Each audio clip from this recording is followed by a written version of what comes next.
Može, Bana. Nera prijatelj svog kulture i tradicije. Kultura se kaže. И намираме приятелите културни хора, които спазват традиция. Един от такива е и нашия приятел Росен Антонов от София. Каза за него, че е български павароти. После ще чуете какво и как е. Брате Росен е добре дошъл в нашата приятелска дума. Благодаря ви за гостоприемството. Искам да кажа две топли думи и не повече. Чувствах се своя роден дом в Сърбия. Вашето добро сърце, вашата добра душа. Усетих това, което ние усетихме в България, когато вие страдахте, нашата душа болеше, нашето сърце болеше. А сега, нека слънцето да изгрее за всички нас. Нека ние се обичаме и нашата дружба, България и Сърбия, да продължава веки. Кажи нещо повече за това, което правите на площад на Батенберг. Площад Батенберг, нашия проект за морал и мир. Тогава аз направих концерт, като споделих за трагедията по Сърбия, когато имахме толкова тежки моменти. Аз се върнах към братята Сърбия да знаят, че ние сме с тях.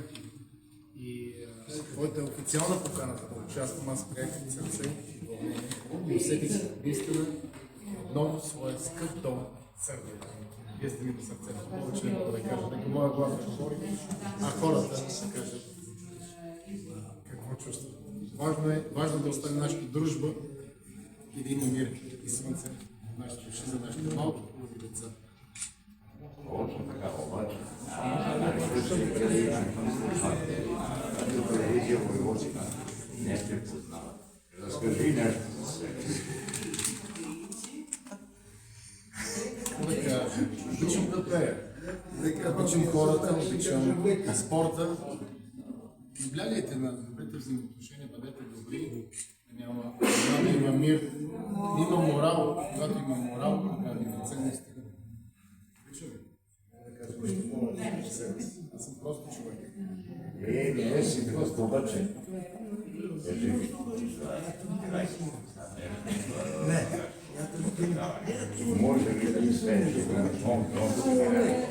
Amore quante bello, spira tanto sentimento come tuoni di lamante, sa città dove suonare, guarda qua che sto cadino, siete se ne scorrerante, una profonda così fino, rido ancora e se ne va.